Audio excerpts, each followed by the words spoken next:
العالمین والصلاة والسلام علی اشرف الانبیاء والمرسلین وعلی آلہ وصحبہ ومن تبعہم بإحسان الی یوم الدین اما بعد۔ گزشتہ درسوں میں ہم نے جانا کہ اسلام کے 5 ارکان ہیں: شہادت ان لا الہ الا اللہ وان محمد رسول اللہ، اور اسی طرح نماز قائم کرنا، زکوٰۃ دینا، روزے رکھنا، اگر طاقت ہو تو حج کرنا۔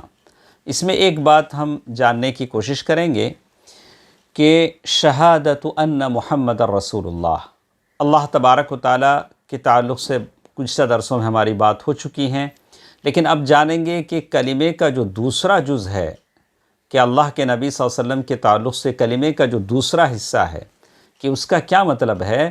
تو سب سے پہلی چیز، اللہ کے نبی صلی اللہ علیہ وسلم جس بات کا حکم دیں اسے ماننا۔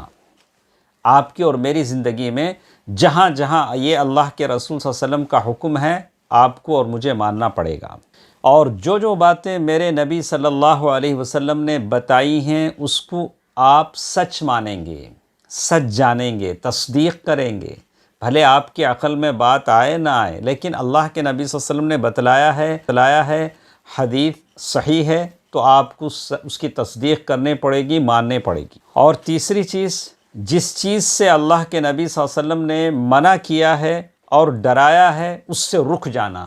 جو بھی چیز ہے، جس کام کو نہ کرنے کا حکم اللہ کے نبی صلی اللہ علیہ وسلم نے دیا، ڈرایا، اس سے آپ رک جائیں۔ اور چوتھی چیز ایک ہمارے ساتھ ہے کہ ہماری ساری عبادتیں، میں جو بھی کرتا ہوں، نماز پڑھتا ہوں، جو بھی عبادتیں کرتا ہوں، وہ ساری کی ساری عبادتیں جیسے اللہ کے نبی صلی اللہ علیہ وسلم نے کیا ہے ویسے ہی ہونی چاہیے۔ اور اللہ تبارک و تعالیٰ نے پیارے نبی صلی اللہ علیہ وسلم کو کیوں بھیجا ہے؟ تو ہم لوگ جانتے ہیں کہ اللہ تعالیٰ نے پیارے نبی صلی اللہ علیہ وسلم کو توحید پھیلانے کے لیے بھیجا ہے، اور اللہ کے نبی صلی اللہ علیہ وسلم کو اللہ تعالیٰ نے شرک سے لوگوں کو ڈرانے کے لیے بھیجا ہے۔ وہی کام مجھے اور آپ کو بھی کرنا ہے، اس لیے کہ میں اللہ کے نبی کا امتی ہوں، آپ اللہ کے نبی کے امتی ہیں۔ جو کام اللہ کے نبی صلی اللہ علیہ وسلم نے کیا ہے اس کام کو مجھے اور آپ کو کرنا ہے، کہ لوگوں کو موحد بنانا ہے، لوگوں کو شرک سے نکالنا ہے، شرک سے دور کرنا ہے، تاکہ ہم سب مل کر اللہ تعالیٰ کی جنت حاصل کر سکیں۔ اگر کوئی اللہ کے نبی صلی اللہ علیہ وسلم کی اطاعت کرتا ہے تو یہ بات تو ہم نے جانا کہ اللہ کے نبی صلی اللہ علیہ وسلم کی بات ماننا واجب ہے، کمپلسری ہے، ضروری ہے۔ اگر کوئی اللہ کے نبی صلی اللہ علیہ وسلم کی اطاعت کرتا ہے تو یہ بات تو ہم نے جانا کہ اللہ کے نبی صلی اللہ علیہ وسلم کی بات ماننا واجب ہے۔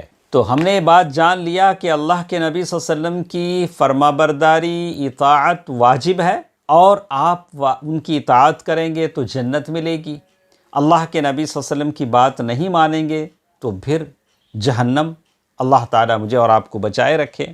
تو یہ چند باتیں تھیں کلمہ شہادہ کے تعلق سے، کہ شہادہ کا دوسرا جو حصہ تھا، شہادت ان لا الہ الا اللہ واشہد ان محمد رسول اللہ، اللہ کے رسول صلی اللہ علیہ وسلم کے تعلق سے مجھے اور آپ کو کیا ایمان ہونا چاہیے۔ تو ہم نے جانا کہ اللہ تعالیٰ نے پیارے نبی صلی اللہ علیہ وسلم کو توحید کی آبیاری کے لیے، توحید پھیلانے کے لیے بھیجا، لوگوں کو شرک سے ڈرانے کے لیے بھیجا۔ تو 4 باتیں جو میں نے آپ کو بتائی ہیں، وہ 4 باتیں مجھے اور آپ کے لیے ضروری ہیں۔ اسی طرح ایک اور چیز ہمارے ساتھ ہے کہ یہ دین کے جو 3 سٹیجز ہم نے جانے ہیں، اسلام، ایمان، احسان، ان میں پہلا، دوسرا اور تیسرا، اس میں سب سے پہلی چیز کون سی ہے؟ عام ہے، سب لوگ مسلمان ہیں، اس میں سے تھوڑے مومن ہیں، اس میں سے تھوڑے محسن ہیں۔ تو معلوم یہ ہوا کہ سب سے بڑا درجہ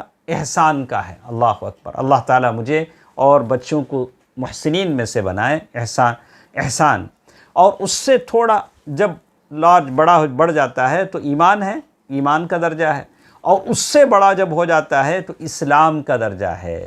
تو آپ وہ سرکل بنائیں، چھوٹا سا سرکل جس میں کہا کہ ایمان، اس کے بعد ایک سرکل اور بنائیں، پہلے چھوٹا سا سرکل وہ کہ احسان، اس کے بعد ایک بڑا سرکل ایمان، اور اس کے اوپر ایک بڑا سرکل ہوگا اسلام۔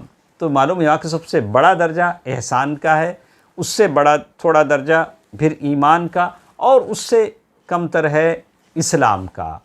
تو اللہ تعالیٰ مجھے اور آپ کو احسان اپنانے کی توفیق دے، آمین۔ تو اللہ تبارک و تعالیٰ سے دعا ہے کہ اللہ تبارک و تعالیٰ عقیدے کو صحیح طور سے سمجھنے کی مجھے اور آپ کو توفیق دے۔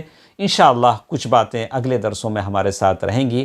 اللہ تبارک و تعالیٰ صحیح بات سننے اور عمل کرنے کی توفیق دے، آمین۔